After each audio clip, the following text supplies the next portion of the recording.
Hola amigos, ¿cómo están? Buenas tardes. Nuevamente en un programa de Estrategia en Cadena. Estamos ahora de lujo porque hemos invitado al doctor Antero Flores Araos para hacer un análisis de la coyuntura local, ver un poco cómo nos va en la imagen del Perú frente a los negocios hacia el exterior, pero también la coyuntura política que nos afecta. Buenas tardes, doctor Antero, ¿cómo está? Encantado de estar con ustedes nuevamente. Bueno, lo veo muy activo con el comité de apoyo al puerto de Chancay. Bueno, los que estamos en el comité consultivo y el alcalde somos bastante activos. Costco Shipping, muy activo. Volcan, que es su socio, muy activo. Pero el gobierno y el Estado en su conjunto, totalmente pasivo. Mientras el puerto de Chancay con la inversión china y la inversión de Volcan, o sea, la inversión no estatal, avanzó a velocidad de crucero, la del Estado ni de tortuga coja, ¿no? Una vergüenza. Bueno, Y peleándose, si me permites, claro, la municipalidad de Chancay, con toda razón, con la municipalidad de Huaral, la provincial, que no le quiere dar hasta ahora la autorización y aprobar lo que es el plan urbano, el plan de planeamiento urbano. Se quiere que, además de un puerto Chancay, por su ubicación, porque de ahí van a salir y van a llegar los famosos contenedores, etcétera, se convierta en un hub no solamente logístico, sino de empresas que hagan infinidad de actividades, incluso la industrial, la comercial, la hotelera. Hay infinidad de cosas que se pueden hacer, pero no va a ser posible si no tienes el plan de desarrollo urbano aprobado. Si eso no lo tienes, simplemente las inversiones van a estar por una serie de sitios, si es que llegan, rompiendo toda posibilidad de un planeamiento lógico, o sea, en desorden. Va a aparecer simplemente cualquier barrio de los alrededores limeños, en que tienes de repente un grifo acá y un colegio al costado, o un colegio y al costadito ¿cómo le llaman eso? Un casino, o que tienes una empresa fabricante de algún producto de alto riesgo en una zona en que tienes colegios, postas médicas, etcétera, de locura. Todo eso está pasando y encima el Ministerio de Transportes y Comunicaciones señalaba que había que hacer una vía de circunvalación para entrar al puerto, que no era circunvalación, entraba a la ciudad, estaba en el litoral, y además de estar en el litoral, después cuando se dieron cuenta de su estupidez, dijeron, mejor la hacemos elevada, pero olvidándose de lo principal. Tienes que expropiar inmuebles, y es muchísimo más caro expropiar inmuebles edificados que expropiar campos de cultivo o eriazos. Una barbaridad, y hasta ahora no se hace. Han cambiado ministros y sigue la cosa igual. Y no tienes un primer ministro con lo que tú sabes que tienen las gallinas y que llame a los dos ministros y los siente en una misma mesa y decir, acá se soluciona la cosa. qué difícil poder ver esos dos escenarios, ¿no? Mientras que la empresa privada está muy conectada a los objetivos, vemos que el Estado está totalmente desconectado, no solamente de los objetivos, sino de la realidad. Así es. Hablar de un tema de una carretera que vaya por el medio de la ciudad o que tengamos que expropiar terrenos es de locos, ¿no? Yo Muebles creo. construidos, que te salen muchísimo más caros. Sí, claro, y además tenemos un puente caído que hasta ahora no se da visto de poder hacer nada. Lleva 6 meses. Y tú sabes que acá no tiene nada que ver, felizmente, el Ministerio de Transportes y Sí, claro, Comunicaciones. sí, claro, Raro. claro, Acá tiene que ver Ministerio Público, correcto. porque no autorizan el levantamiento de los escombros, esperando un dictamen o un peritaje que hasta ahora, o por lo menos hasta hace una semana, no se daba. No sé si en estos días le haya dado tiempo en sus peleas a la fiscal de la Nación para ordenar que esto salga. ¿Y qué nos pasa en el Perú? Porque ver estos escenarios que hemos visto en los últimos días con la fiscal, no sabíamos quién era la fiscal de la Nación, ¿no? Y ahora resulta que sale una sentencia judicial que inhabilita a la doctora Benavides. Entonces, estamos pues en un país donde cualquier cosa puede pasar, no hay un líder, no hay un orden, no hay una lógica.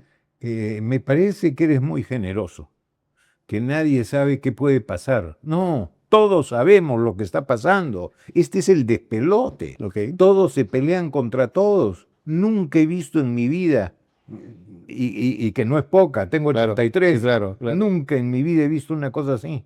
Todas las autoridades peleándose unas contra otras. Y las instituciones. Y entonces, ¿eso a qué lleva? A que la gente esté harta del Congreso, del Poder Ejecutivo, de la señora Boluarte, de que si se operó o no se operó, ¿qué demonios nos importa si se operó?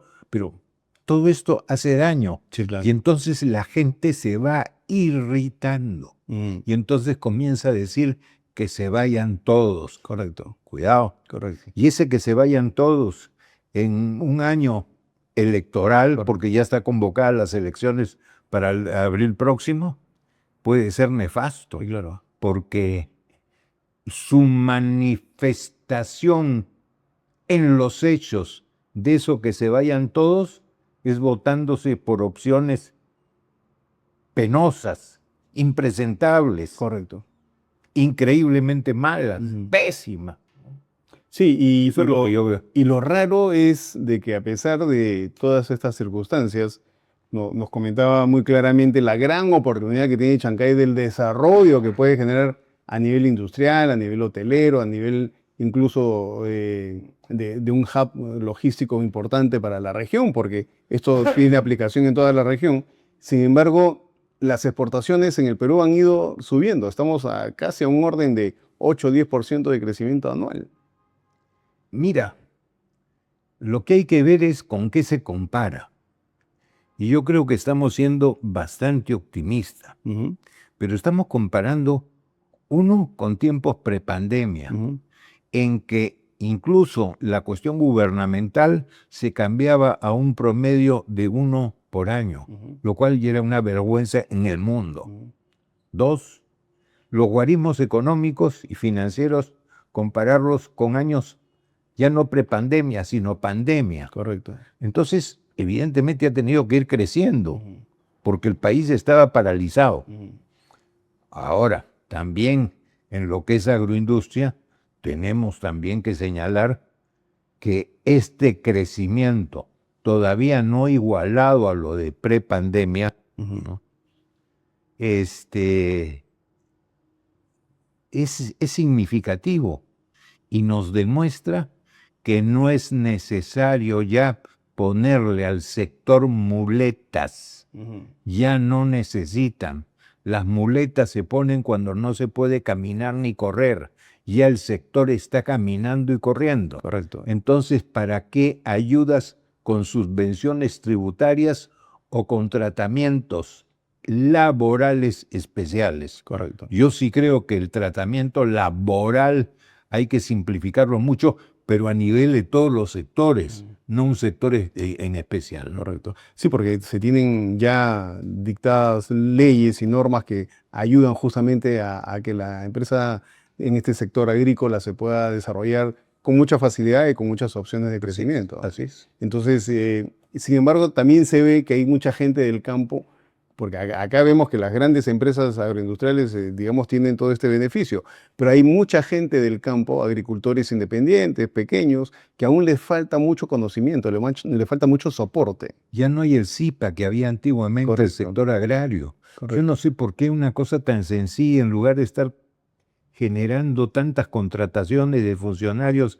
que se rascan el ombligo, en lugar de eso, ¿por qué no se mandan por todo el país comisiones de asesoramiento que los preparen para los cultivos, para la siembra, para los abonos? Si no los hay químicos, los naturales, buscar cosas y asociarlos para que puedan exportar, para que sepan cómo empacar su mercadería, Correcto. para contratar los fletes y que lleguen a tiempo a destino, obtener las autorizaciones previas incluso de que no hay plagas, etcétera, lo que exigen normalmente los que importan. Así es, Eso está faltando. correcto. Y es muy sencillo.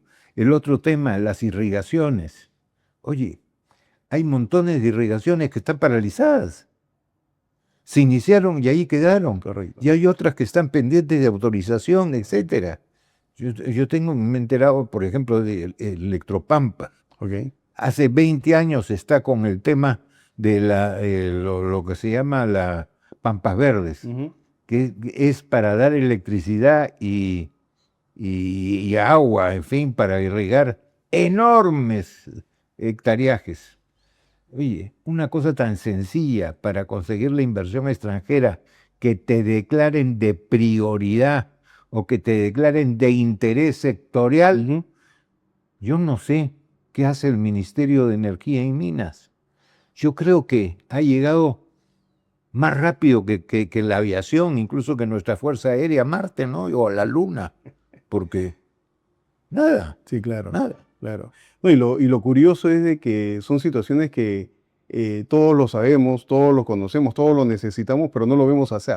O sea, siempre nos quedamos en el conversar, pero no terminamos haciendo. Mira, y hay cosas que se pueden hacer, por ejemplo, en tal cantidad de proyectos que están con problemas y que están paralizados.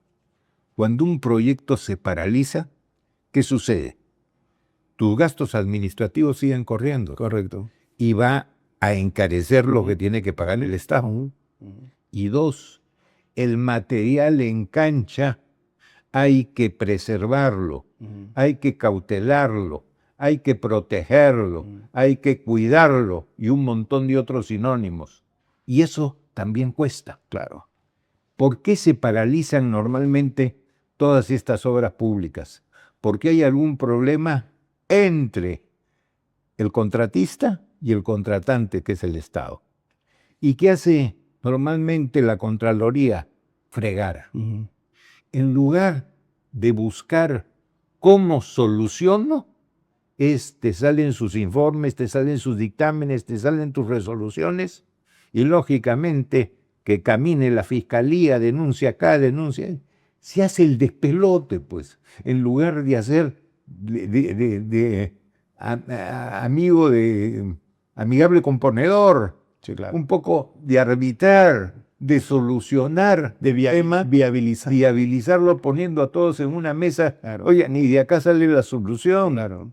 Y no tenemos esta cantidad de hospitales, de escuelas, infinidad de cosas ahí plantadas.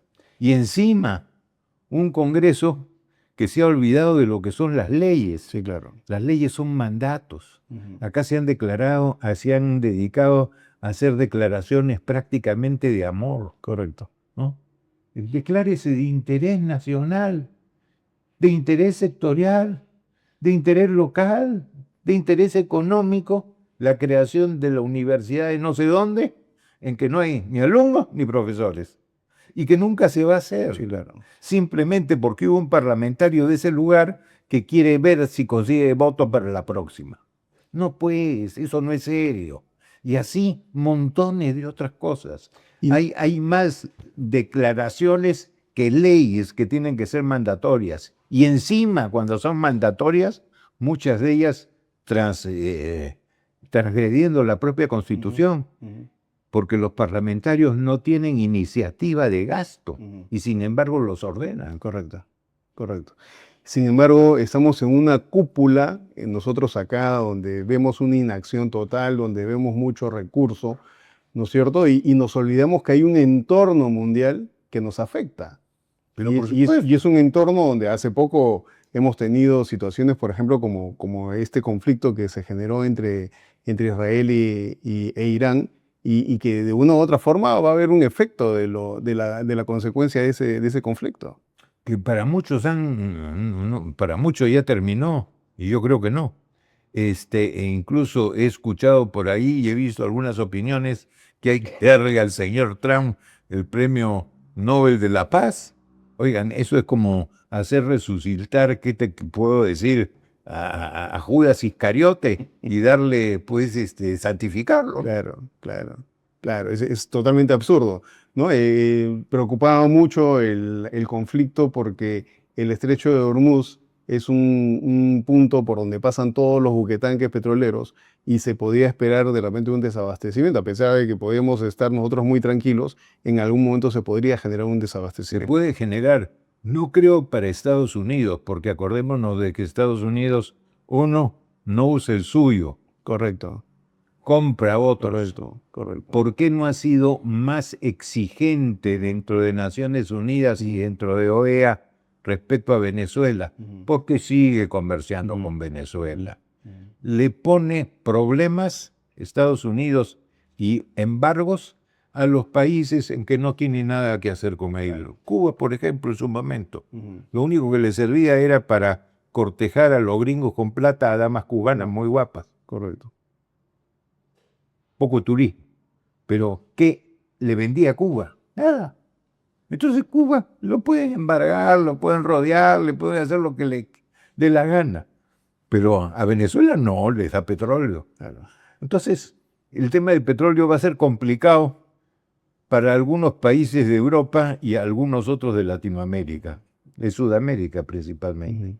Bueno, de hecho estuvieron escaseando ya los espacios en naves y empezó a moverse un poco también el flete, ¿no? Claro. Entonces ya había, digamos, algo de efecto y vamos a ver cómo se nos viene. Bueno, ¿quién más la próxima conocedor vez. de eso? Tú que estás Sí, de claro. tu negocio logístico, ¿no? Claro. Y un poco como que la cosa se está moviendo y bueno, nos movió también estos impuestos, al valor en que puso Trump a nivel mundial, que a nosotros está en cero, hemos pasado a 10, ¿no es cierto? Ahora como que lo ha calmado un poco, pero seguimos pagando un sobrevalor que no deberíamos pagar. Porque se ha zurrado hasta en los convenios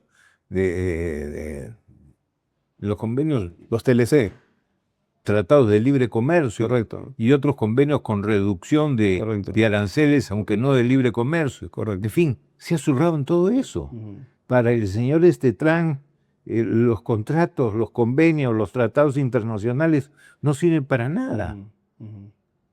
Y lo que estamos viendo en Estados Unidos, con estas próximas elecciones en Nueva York, etcétera, es bien complicado. Claro. El país que se suponía que tenía una direccionalidad clara, un norte claro, democracia, facilidades de inversión, capitalismo social en algún momento, en fin, pero con una cuestión de conocer perfectamente que la inversión genera trabajo y el trabajo genera bienestar, y no solamente propiciándolo, no solamente exportando la idea, sino haciéndolo. Vemos que toda esa direccionalidad puede estar cambiando. Sí, claro. Porque has tenido además en una elección un señor ya que era presidente, que iba a la reelección, Biden. sí, muy anciano y además con pérdida de facultades. Sí, correcto. Y por otro lado, el señor Trump, prepotente, Sí, correcto. y el electorado americano le ha dado tal poder con un Congreso a favor de él, etcétera, que el hombre es poderosísimo. Sí. Y con su carácter hace cosas bastante raras y se pelea además con cuanta persona vea, ¿no? Sí, y eso de hecho nos deja pues un panorama de inestabilidad. Desolador. Exacto, porque si nosotros teníamos por ahí un punto de soporte que podríamos tenerlo incluso dentro de la región, siempre mirábamos hacia Estados Unidos y hoy en día es más bien un punto de discordia, ¿no? Y de duda, porque no sabemos qué va a pasar después. Ahora, con un problema adicional, nosotros decimos por qué los gringos, Gringolandia, no invierten en el Perú. Porque a diferencia de otros países, como por ejemplo China, que están invirtiendo, hay una conexión entre las empresas públicas con su Estado, pero también las privadas, que son privadas con interrogante, porque dependen muchísimo de las decisiones de Estado. Sí, claro. China puede decir, quiero hacer una planta de tal de acero, y si el Perú se lo autoriza, la hace. Correcto. Estados Unidos no hace nada directamente. Tendría que buscar inversionistas privados, cosa que no es tampoco en este momento fácil. Pero nosotros estamos atentos a recibir inversión extranjera de donde no sea, de donde sea. Acordémonos de que el dinero no tiene nacionalidad ni tiene religión. Sí, correcto. Y tenemos en cartera Corío. Corío, que es una opción súper buena también para Así es. desarrollar. Muchos hablaban de que capital americano podía invertir en Corío. Sí, pues, pero no lo vemos.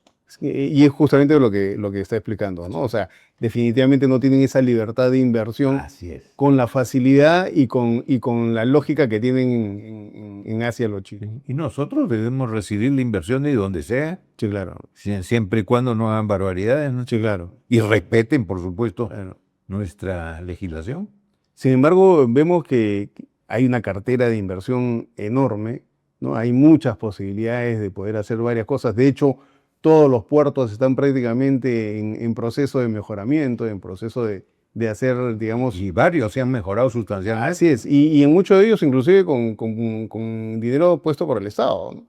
Entonces, vemos que hay una capacidad bastante fuerte de desarrollo y ese desarrollo nos debería llevar también a que la persona que está de a pie pueda sentir ese desarrollo. Sin embargo, no se llega a sentir. Y una cosa adicional que nos hace ver las cosas peor a veces de lo que están. Ujú.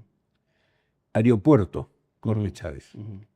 Toda la información que hemos recibido es pésima. Sí, claro. Cuando hasta ahora lo que está acreditado que es pésimo es llegar. Correcto. ¿Por qué? Igual que Chancay, la actividad privada hizo lo que debía y rápido, Correcto. o relativamente rápido en el caso del aeropuerto. Pero el Estado en los accesos y las salidas se ha quedado. Sí, claro. Pero lo de adentro del aeropuerto es espectacular y la prensa dice todo lo contrario. Sí, claro. Yo no te lo puedo certificar porque no he estado en el aeropuerto estos días, Claro. pero ha estado una de mis hijas, Rosa María, y ha estado una de mis nietas, Tania, y me han dicho que adentro es espectacular, que pueden haber algunas fallitas, etcétera, pero y la atención rápida, decían que se demoraban las colas una eternidad. No, me decían que fluía bien. Bueno, todo cambio siempre genera un poco de caos, ¿no? Pero acá ni siquiera eso, por lo que me decían las cosas bien. Pero hay prensa, pues, que para ella todo es malo, ¿no? Claro. Y no es tampoco. Claro, claro. Bueno, se tomaron en cuenta también de que debieron tener un plazo mayor de marcha blanca como para asegurar ciertos procesos, Sí. pero siempre detrás hay situaciones y detrás están los contratos y los contratos tienen fechas. Así es. Y esas fechas tenían que cumplirse. Entonces, al final yo creo que se combina un poco toda esta situación donde, bien lo dice, siempre vemos como algo ya, como una tendencia clara, que de lo que se encarga el Estado nunca funciona como debería funcionar y de lo que se encarga la empresa privada termina haciéndose y ajustándose dentro de las opciones que podemos desarrollar. Y eso en verdad nos deja mucho que pensar porque tenemos capacidad para hacer muchas cosas, pero siempre el Estado nos termina deteniendo y no podemos avanzar. Y mira, eso es desde el nivel más bajo hasta el nivel más alto. Pese a una decisión que ha pasado desapercibida, una decisión gubernamental que se dio hace cerca de un año. El 28 de julio del 2024, al concurrir la Presidenta de la República al Congreso a dar su mensaje a la Nación, 28 de julio, viró, pasó de donde venía, de esa izquierda absurda del profesor, será en Ciencias Ocultas, Castillo, viró hacia el otro lado. Correcto. A dar garantías a la inversión, a señalar lo que sabemos, que la inversión genera trabajo y termina con el desempleo. Correcto. Y tú has visto que incluso en la presencia del presidente del Consejo de Ministros para el famoso voto de confianza, ha sido exageradamente optimista. Pese a que sabemos que en el año preelectoral es complicado, Claro. pero que ha hablado ya de cosas de destrave de proyectos. Ojalá, a mí me sonó pues música de los dioses, Sí, claro. ojalá se haga. Después de simplificar la parte administrativa, un poco de regular, cambiar las barreras burocráticas, y ya se ha notado algo, por ejemplo, ya algunas cositas han ido saliendo en el diario El Peruano, y espero que haya muchísimo más, pero si quieren inversión extranjera, por ejemplo, una cosa tan simple. Tú, inversionista, representante de la empresa que está invirtiendo, quiere invertir en el Perú, viene pues a conocerlo y viene a firmar un buen contrato, a constituir la sociedad, a conversar con sus abogados face to face. Claro. Tiene para firmar un papel, para firmar un contrato, para firmar un acta, tiene que ir previamente a Migraciones para que le den una autorización. Oigan, ¿eso es dar facilidades? ¿O eso es complicar a Migraciones que tiene que ver lo de los pasaportes, los visas, y no está dando documentos que no tienen ton ni son? Sí, claro. Me ha parecido, por ejemplo, también conveniente ver que en el Ministerio del Trabajo por fin se hayan acordado de que es también promoción del empleo y haya salido una norma que deroga una anterior que obligaba a las empresas en sus departamentos de relaciones laborales a tener, según el número de trabajadores, una asistenta social. Sí. Lo han derogado. Sí. En buena hora. Sí. Deberían derogar muchísimas cosas más. Sí. Y sobre todo, desaparecer SUNAFIL, que es una maldición para cualquier empresa. Ahora, SUNAFIL, en teoría, como otros órganos reguladores que tenemos, a mi gusto y a mi ver, yo creo que ha generado más burocracia. No solamente más burocracia, más conflictividad. Correcto. Y más fastidio del empresario, que es el que genera inversión, ¿no? No, y sobre todo que entramos en una situación pues de mayores costos, de amenazas, o sea, un sinfín de las multas, por es. supuesto que van a poner multas. Claro. Mira, esa es otra cosa con la que tenemos que hacer que desaparezca. Los entes del Estado tienen que sostenerse con los impuestos. No puede tener como recursos propios para hacer lo que le da la gana las multas, Claro. porque en consecuencia la multa ya no es una sanción por incumplimiento, sino es ser el proveedor de fondos para que el otro tenga algo. Es su presupuesto, ¿no? Y eso es totalmente contrario a cualquier situación regular en un país, ¿no? Lo deseable es que nunca hubiera una multa, Sí, claro, porque significaría que todo se está cumpliendo. Así es. No, y eso significa pues de que no es que la multa sea correctiva, sino ya se convierte pues en un fondo, ¿no? Así, fondo de en un ingresos fondo habitual, normal, regular, para que el otro viva. Correcto. Y nos venimos pues a un año electoral, ¿no? Un año electoral donde lo primero que salta a la vista y lo primero que genera también preocupación es que hay 43 partidos inscritos que en teoría van a presentar 43 candidatos a la presidencia, y ya hemos visto que incluso ya hay en algunos casos algunas pullas, algunos ya renunciaron a su intención de querer ser candidatos. Entonces vemos también acá todo un desorden total. Mira, el desorden se ha creado por las modificaciones a la normatividad electoral y a la normatividad de los partidos. Yo recuerdo una frase de un gran político y un gran presidente de la Cámara de Diputados, como fue Ramírez del Villar, Roberto Ramírez del Villar. Decía, la mejor ley de partidos es la que no existe. Cada uno que se maneje como quiera, y los militantes verán a dónde van. Así es. Ahora, a mí no me preocupa tanto los 40 y tantos candidatos. Eso se va a ir decantando. Y una vez que hayan las elecciones se va a decantar más. No hay forma en que pasen la valla 5, 6 o 7 máximo. Sí. No hay forma. Sí, claro. Simple matemática, no hay forma. Claro.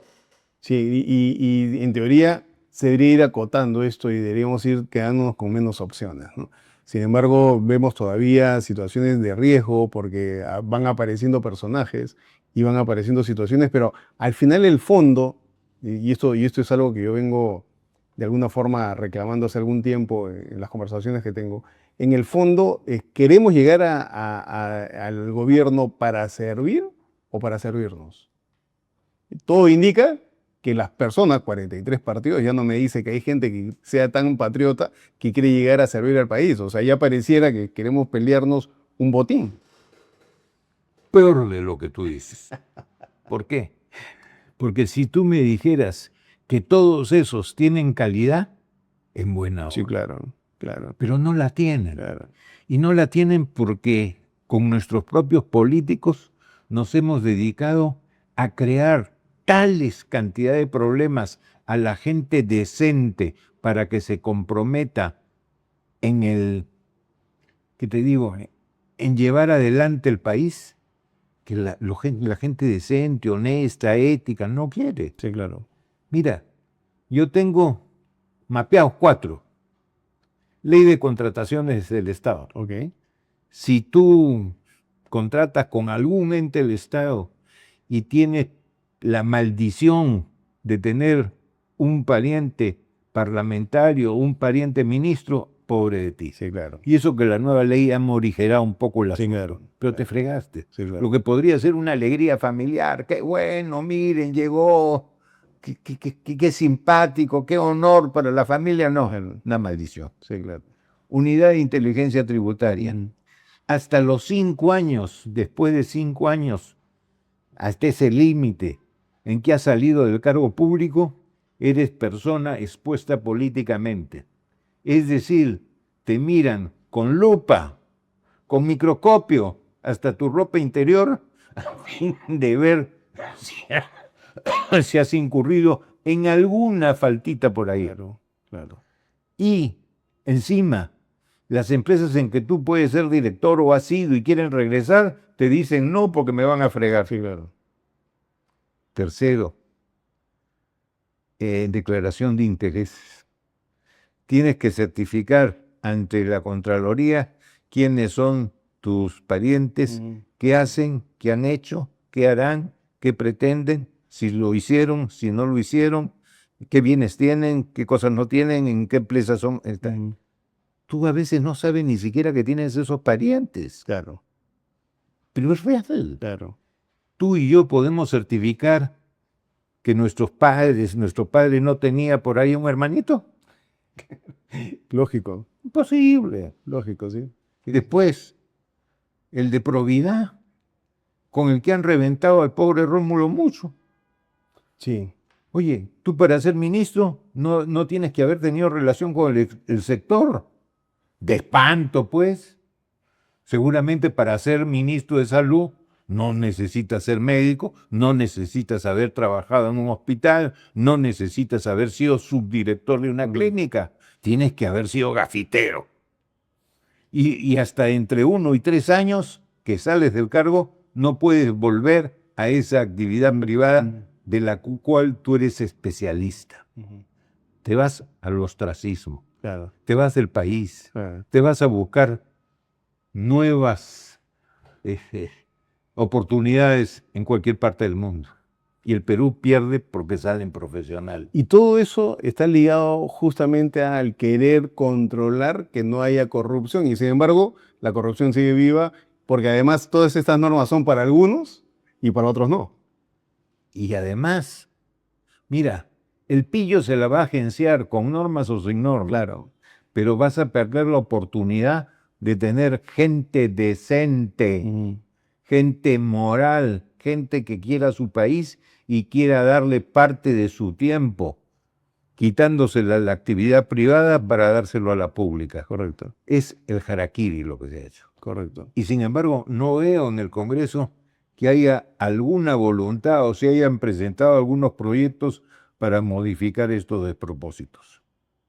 Y tenemos también, de alguna forma, ligado lógicamente a la realidad nacional y a lo que se nos viene en las elecciones, ¿no? Una serie de situaciones que son obligatorias como para poder ser parte de una propuesta política que permita, pues, generar algún tipo de opción de ganar las elecciones, donde nos comienzan a analizar no solamente los temas familiares y los temas relacionados a estas normas, sino nos comienzan a observar ya en la parte personal qué fue lo que dijimos o no dijimos, y en base a eso se genera todas unas historias, porque tenemos ahora medios de comunicación que no necesariamente son de señal abierta, sino son medios de comunicación ahora ya más privados, pero que se encargan de dinamitar a las personas y pueden hacer con ellas lo que quieren, ¿no? Hay de todo. Por eso a mí me encanta este canal, porque es uno de los, no digo pocos, poquísimos seres. Claro, claro.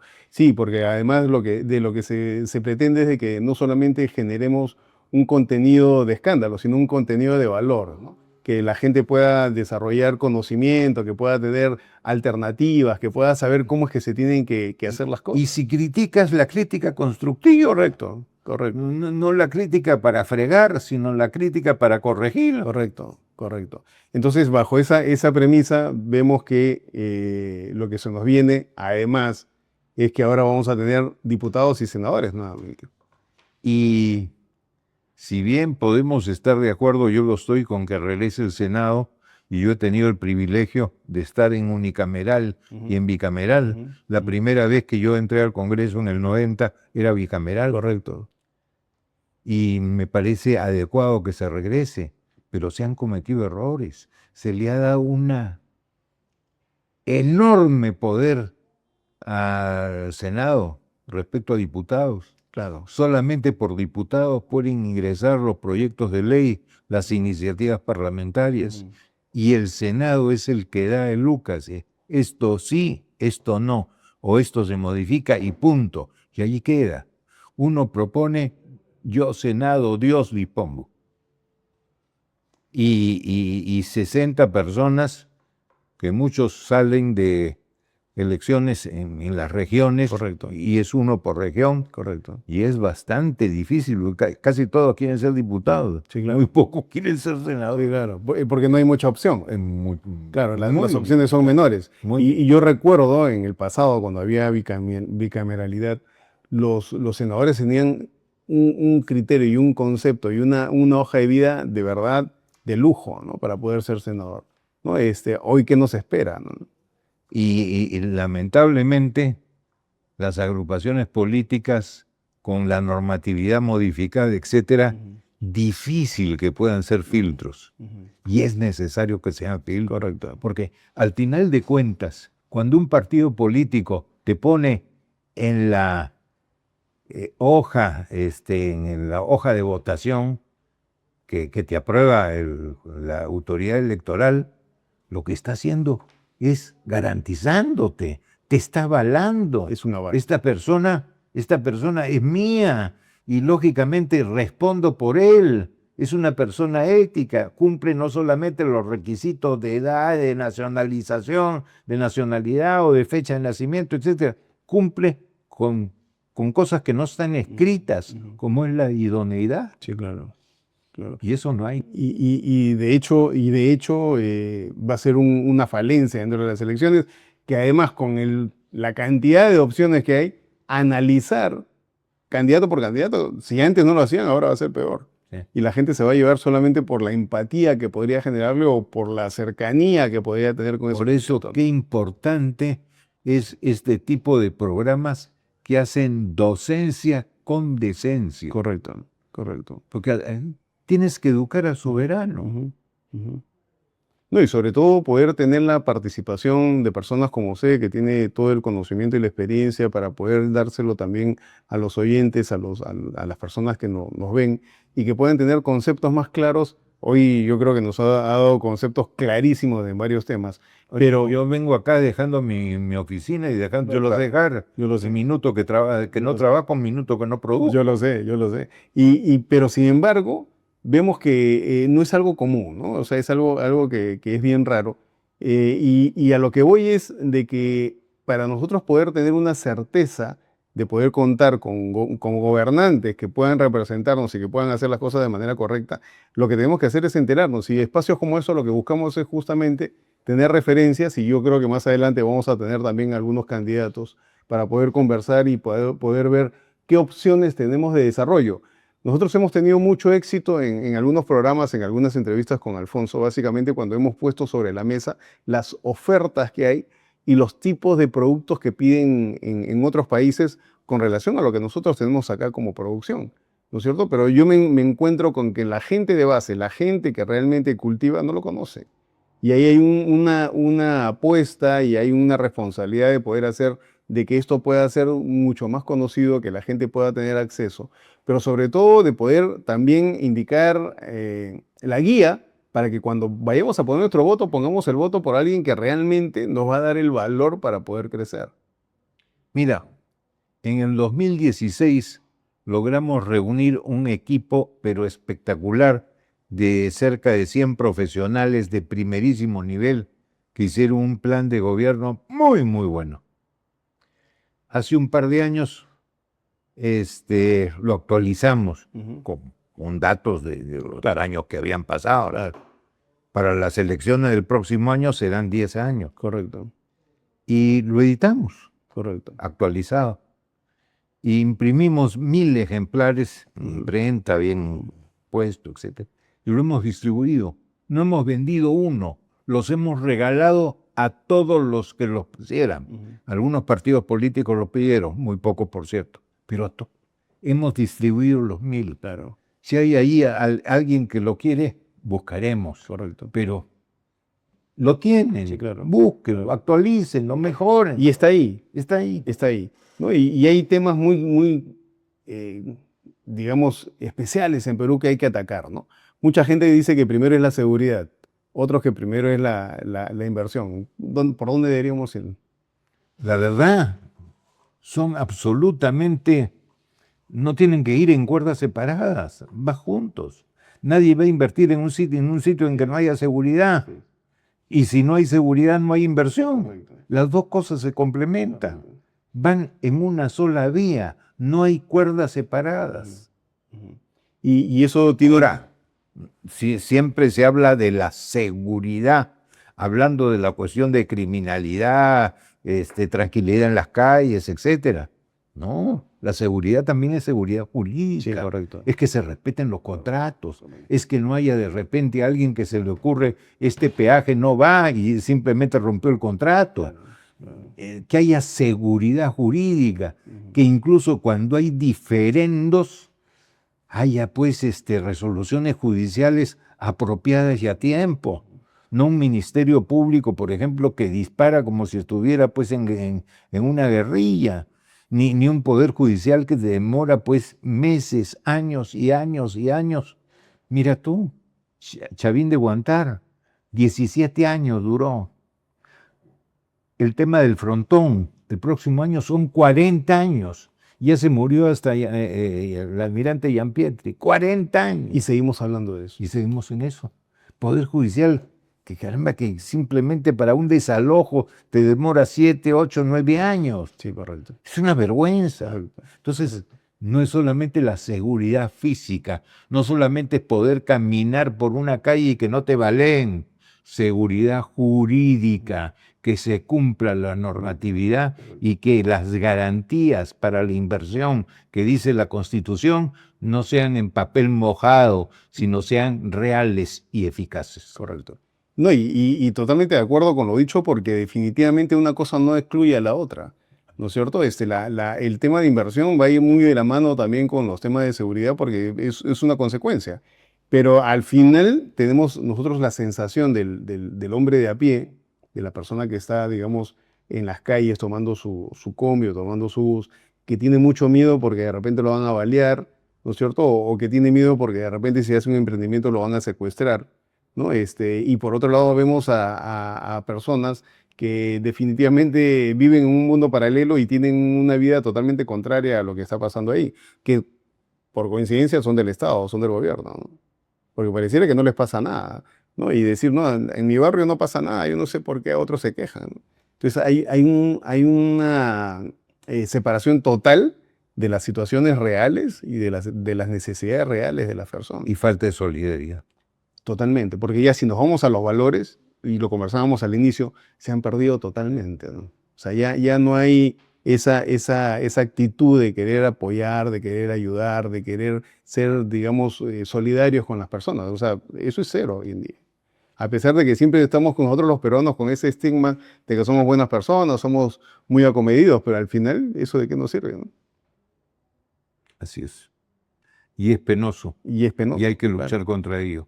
Claro. Entonces yo creo que nos toca también retornar a esa lógica de vida donde la decencia es parte principal del hecho de que yo me pare en un servicio público para que una señora se siente, o que le dé pase en la vereda a una persona que es un poco más anciana, o que ayude a una persona a cruzar la pista. O sea, esos temas ya no se ven. Y hay otra cosa peor. La Constitución te ordena, es mandatoria y te dice que hay que enseñar educación cívica. Correcto. Se han dado maña, no ahorita, ya años, el Ministerio de Educación para darle la vuelta a esto. Y dicen que la educación cívica no es un curso, es una formación integral y horizontal y transversal, y que todo tiene que ver con la educación cívica. Sí, claro. ¿Quién se las cree? Y lo peor es que no vemos desarrollo en educación. Necesita que haya educación cívica. Claro, claro. La cuestión educativa no solamente es de instrucción, es de educación, que significa formación. Formación. Ese es el foco. Seguir a lo que viene del hogar. Así es. Que también se ha ido perdiendo, sí, claro, por los famosos horarios escalonados, los famosos horarios únicos, etc. Y ya los padres y los hijos ni toman juntos desayunos, por supuesto que no hay almuerzo, y en la noche todo el mundo está cansado. No, y llegamos a un nivel de ineptitud donde vemos colegios donde los niños pues no tienen las condiciones mínimas para poder estudiar. Y hablando de la capital, ahora si hablamos de provincia, el tema es muy, muy caótico, ¿no? Yo te diría que en provincia es más sencillo, al revés. Debería ser más sencillo. Mira, ¿qué estudiante va a tener tiempo de hacer tareas, de estudiar para el día siguiente, las planas que le dejaron, lo que sea, si pierde en la mañana para ir al colegio 1:30 o 2, y en la tarde otras 1:30 o 2? Correcto. Te has perdido prácticamente 4 horas al día de las 8 o 9 que te permiten actuar. Así es. Así es. ¿Se puede solucionar eso? Por supuesto. ¿Por qué un niño de Villa María del Triunfo va a tener que venir a San Isidro, al colegio Alfonso Ugarte, a la universidad, a la unidad escolar Alfonso Ugarte, a estudiar? Sí, ¿Por claro. qué? Sí, claro. Claro. Si el Estado te paga la educación pública, o sea, la llamada escuela fiscal de antaño, tiene todo el derecho de señalarte dónde vas a estudiar. Correcto. Si tú quieres pagarla con tu plata, es lo que te dé la gana. Pero si es el Estado que sale de nuestros impuestos, yo tengo que estar facultado para decir dónde estudias. Y debes estudiar donde es tu domicilio. Muchas cosas por hacer, Durante. Así es. Muchas cosas por hacer. Y la verdad que a veces decepciona el hecho de que tengamos, digamos, opciones para poder hacerlo, pero en la ineficacia, en la ineficiencia que tenemos en las personas que están en el Estado, un Estado que en los años también ha ido creciendo, cada vez hay más personas y nos vamos llenando de gente y nos vamos llenando de consultorías. Más trámites, más escritorios, más sellos, más firmas, más digitalización y el pobre administrado fregado. Sí, claro. Claro. Ahora, regresando, si me lo permites, al tema de educación, pongamos, por ejemplo, seguimos con esta unidad escolar de Alfonso Ugarte acá en el Zapón. Claro. Dirán, oigan, en San Isidro y en Miraflores no hay tanto alumno para llenar esta unidad escolar. Bueno, se reduce y lo otro lo vendes. Y con esa plata que está en un lugar privilegiado, puedes hacer 20 unidades escolares en otro lado. Claro. Claro, al final llegamos a un tema de necesidad. Así es. Y donde puedo obtener el dinero. Y de eficiencia, ¿no? Exacto, y lo desarrollo donde hay mayor necesidad. Así es. Totalmente de acuerdo. Doctor Antero, yo quiero que este momento que hemos pasado juntos ha sido muy educativo, ha sido muy valioso. Y creo que después en el futuro vamos a tener que seguir conversando. Yo encantado de haberlo tenido hoy. Creo que nos quedan muchas cosas todavía por desarrollar y por conversar. Pero en el Perú creo que hay muchas cosas por hacer también. Y muchas cosas por descubrir y muchísimas experiencias como lo que estamos viendo en estos tiempos de peleas absurdas. Claro. Tenemos muchas posibilidades porque la imaginación es ilimitada. Sí, claro. No hemos visto todo. Sí. Podemos ver peores. Sí. Nos puede tocar peor aún. Sí, por Dios que sí. Muchas gracias, señores. Este ha sido un programa muy educativo, un programa valiosísimo No se pierdan el programa, pueden verlo también en el canal en YouTube, en Estrategia en Cadena. Síganos en nuestras redes sociales y nos vemos la próxima semana.